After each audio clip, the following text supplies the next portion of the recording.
ஓம் நமச்சிவாய. வணக்கம் நண்பர்களே, உங்கள் ஜோதிடர் தர்மராஜன். இன்று நாம் காண இருக்கும் தலைப்பு எதை பற்றி என்றால் 2025 ஆண்டு குரு பெயர்ச்சி பலன்கள் வரிசையிலே காலபுருஷ தத்துவப்படி 4வது ராசியான கடகராசியை பற்றி இப்ப விரிவா பார்க்கலாம். அதற்கு முன்னாடி நம்ம சேனலை இப்பதான் நீங்க முதல் முறையா பாக்குறீங்க அப்படின்னா நம்ம சேனலை சப்ஸ்கிரைப் பண்ணுங்க, கூடவே பெல் பட்டனையும் அழுத்துங்க. அப்பதான் நான் போடுற ஒவ்வொரு வீடியோவும் உங்களுக்கு உடனுக்குடனா வரும். வாங்க வீடியோக்குள்ள போகலாம். பொதுவா இந்த கடகராசியை பொறுத்த வரைக்கும் குரு பயிற்சி பாத்தீங்கன்னா 2025 ஆண்டு மே மாதம் 14ஆம் தேதி உங்க ராசிக்கு லாபஸ்தானம் 11ஆம் இடத்தில் இருந்து வந்த குரு பகவான் பாத்தீங்கன்னா விரயஸ்தானம் 12ஆம் இடத்துக்கு வராப்ல. கடகராசியை பொறுத்த வரைக்கும் குரு பகவான் 6ஆம் அதிபதி 9ஆம் அதிபதி 12ஆம் இடத்துக்கு வராப்ல. பொதுவா 6ஆம் அதிபதி 12ஆம் இடத்துக்கு வர்றது அப்படிங்கிறது பாத்தீங்கன்னா ஒரு சில விபரீத ராஜயோக அமைப்பு உங்களுக்கு ஏற்படுத்தக்கூடிய சூழ்நிலை உங்களுக்கு ஏற்படும். பொதுவா 12ஆம் இடத்துல குரு பகவான் வந்தாருன்னா சுப விரய செலவுகள் அதிகமா நடக்கும், சுப நிகழ்ச்சிகள் அதிகமா நடக்கக்கூடிய சூழ்நிலை உங்களுக்கு ஏற்படும். பொதுவா நீங்க பாத்தீங்கன்னா கண்டக சனி அஷ்டம சனியில பாத்தீங்கன்னா பல பாதிப்புகளை நீங்க சந்திச்சுட்டு இருந்திருப்பீங்க. ஆனா இந்த குரு பயிற்சி பாத்தீங்கன்னா கடகராசிக்கு சிறப்பான பலன்கள் அதிகமாவே ஏற்படும், நற்பலன்கள் அதிகமா செய்யக்கூடிய சூழ்நிலை உங்களுக்கு சிறப்பான முறையில இருக்கு. விரயஸ்தானம் 12ஆம் இடத்துல குரு இருக்கும்போது பாத்தீங்கன்னா வெளிநாடு செல்ல முயற்சி பண்ணக்கூடிய நபர்களை பொறுத்த வரைக்கும் வெளிநாடு செல்வீங்க, தொலைதூர பயணங்கள் ஏற்படும், வெளிநாடு சென்று வேலை பார்க்கக்கூடிய சூழ்நிலையும் ஏற்படும். அதன் மூலமான நல்ல வருமானங்கள் பெறக்கூடிய சூழ்நிலையும் உங்களுக்கு சிறப்பான முறையில இருக்கு. இல்ல அதாவது பக்கத்துல எனக்கு வேலை கிடைக்கல, தொலைதூரமா வேலைக்கு நான் முயற்சி பண்றேன் அப்படின்னு சொன்னீங்கன்னா தாராளமா தொலைதூரமா முயற்சி பண்ணீங்கன்னா நல்ல வேலை கிடைக்கக்கூடிய சூழ்நிலை உங்களுக்கு ஏற்படும். குடும்ப பிரச்சனைகள் அப்படிங்கிறது குறையக்கூடிய சூழ்நிலை உங்களுக்கு சிறப்பான முறையில இருக்கு. அப்படி இருக்கும்போது 12ஆம் இடத்தில் அமர்ந்த குருவை பொறுத்த வரைக்கும் தன்னுடைய 5வது பார்வையை ராசிக்கு 4ஆம் இடத்தை பார்க்கிறாரு. 4ஆம் இடம் அப்படிங்கிறது சுகஸ்தானம், வண்டி வாகனங்கள் ஸ்தானம், தாய் ஸ்தானம் அப்படின்னு சொல்றது. 4ஆம் இடத்தை குரு பார்த்தாருன்னா தாய் ஸ்தானம், அதாவது தாய்க்கு இருந்து வந்த உடல் சார்ந்த பிரச்சனைகள் அப்படிங்கிறது குறையக்கூடிய சூழ்நிலை உங்களுக்கு ஏற்படும். உங்களுக்கே அதிகமா வீண் மருத்துவ செலவுகள் ஏற்பட்டு இருந்திருக்கும். அந்த வீண் மருத்துவ செலவுகள் குறையக்கூடிய சூழ்நிலை அதிகமாகவே ஏற்படும். அதே போன்று வண்டி வாகனங்கள் வாங்கக்கூடிய சூழ்நிலையும் ஏற்படும். வீடு கட்டுறது, இடம் வாங்குறது, வண்டி வாகனங்கள் மூலமான நல்ல ஆதாயங்கள் பெறக்கூடிய சூழ்நிலையும் உங்களுக்கு ஏற்படும். இது வரைக்கும் வண்டி வாகனங்கள் அடிக்கடி பழுது ஏற்பட்டுட்டே இருந்துச்சு அப்படின்னு சொல்றவங்களை பொறுத்த வரைக்கும் இந்த குரு பயிற்சிக்கு பிறகு பாத்தீங்கன்னா வண்டி வாகனங்கள் மூலமான வீண் விரய செலவுகள் உங்களுக்கு ஏற்படுறதுக்கு வாய்ப்புகள் இல்லை. மாணவர்களை பொறுத்த வரைக்கும் படிப்புல இருந்து வந்த தடங்கள் தாமதம் குறைந்து நல்ல முறையில படிக்கக்கூடிய சூழ்நிலை ஏற்படும்.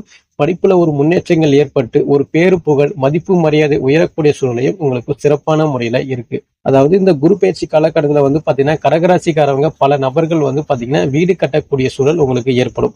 அதாவது நான் வாடகை வீட்டிலே தான் இருக்கிறேன், சொந்த வீடு பக்கம் நான் எப்பதான் போறது அப்படின்னு கேட்டீங்கன்னா இந்த கடகராசிக்காரவங்களை பொறுத்த வரைக்கும் வாடகை வீட்டுல இருக்கிறவங்க சொந்த வீடு வாங்கக்கூடிய யோகமும் ஏற்படும், சொந்தமா வீடு கட்டக்கூடிய யோகமும் உங்களுக்கு பல நபர்களுக்கு ஏற்படும். உங்களுடைய சுய ஜாதகத்துல தற்போது யோகமான தசாபுத்தி நடந்துச்சுன்னா கண்டிப்பான முறையில நீங்க வீடு கட்டுவீங்க, இல்ல இடம் வாங்குவீங்க, இல்லைன்னா வண்டி வாகனங்களாவது வாங்கக்கூடிய யோகம் அப்படிங்கிறது சிறப்பான முறையில இருக்கும். அடுத்ததாக குருவுடைய 7வது பார்வை ராசிக்கு 6ஆம் இடத்தை பாக்குறாப்ல. 6ஆம் இடம் அப்படிங்கிறது நோய், வம்பு, வழக்கு, பகை, அசிங்கம், அவமானம் அப்படின்னு சொல்றது.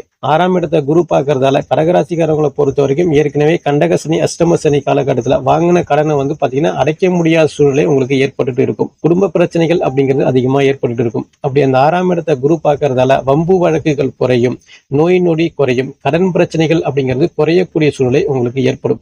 வேலையில இருந்து வந்த பிரச்சனைகள் குறையும். அதாவது வேலையில பிரச்சனை, வேலை செய்யற இடத்துல பிரச்சனை, மேல் அதிகாரிகளோட தொல்லை, சக ஊழியர்களோடு இருந்து வந்த வாக்குவாதங்கள் அப்படிங்கிறது குறையக்கூடிய சூழ்நிலை உங்களுக்கு அதிகமாகவே ஏற்படும். பொதுவா 6ஆம் இடத்தை குரு பார்க்கறதால கடன், வம்பு வழக்கு, நோய் நொடி, பகை இது எல்லாமே குறையக்கூடிய சூழ்நிலை உங்களுக்கு அதிகமாகவே இருக்கு அப்படின்னு கூட பொதுவா சொல்லலாம். அடுத்ததாக குருவுடைய 9வது பார்வை ராசிக்கு 8ஆம் இடத்தை பாக்குறாப்ல. 8ஆம் இடம் அப்படிங்கிறது திடீர் லாபம், திடீர் அதிர்ஷ்டம், பணப்புழக்கத்தை கொடுக்கக்கூடிய அமைப்புல இருக்கிறதால உங்களுக்கு பாத்தீங்கன்னா திடீர்னு லாபங்கள் ஏற்படுறது, பணப்புழக்கம் ஏற்படக்கூடிய சூழ்நிலையும் உங்களுக்கு ஏற்படும்.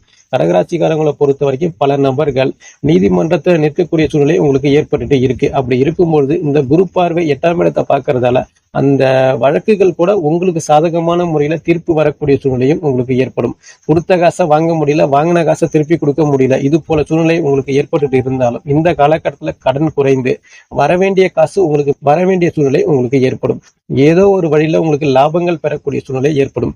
வெளிநாடு செல்ல முயற்சி பண்ணாலும் சரி, இல்ல வெளி தேசங்கள் சென்று வேலைக்காக முயற்சி பண்ணாலும் சரி, கண்டிப்பான முறையில தொலைதூர பயணங்கள் மூலமான நல்ல ஆதாயங்கள் ஏற்படக்கூடிய சூழ்நிலை ஏற்படும். ஒரு சில நபர்களுக்கு இடமாற்றங்கள் அப்படிங்கிறது உறுதி அப்படின்னு கூட பொதுவா சொல்லலாம். அப்படி இருக்கும் பொழுது இந்த குரு பயிற்சியானது கடகராசிக்காரவங்களுக்கு சிறப்பான பலன்கள் அதிகமாவே இருக்கு அப்படின்னு கூட பொதுவா சொல்லலாம். அப்படி இருக்கும் பொழுது இந்த கடகராசிக்காரவங்களை பொறுத்த வரைக்கும் இந்த குரு பயிற்சி காலகட்டத்துல வழிபட வேண்டிய தெய்வம் எது அப்படின்னு கேட்டீங்கன்னா, வியாழன்கிழமை அன்று தட்சிணாமூர்த்தி வழிபாடு பண்ணுங்க. அல்லது உங்களால முடிஞ்சிச்சுன்னா கும்பகோணம் அருகே உள்ள குருஸ்தலம் ஆலங்குடிக்கு சென்று வழிபாடு பண்ணிட்டு வந்தீங்க அப்படின்னா ஆசைப்பட்டது அனைத்தும் கிடைக்கும்.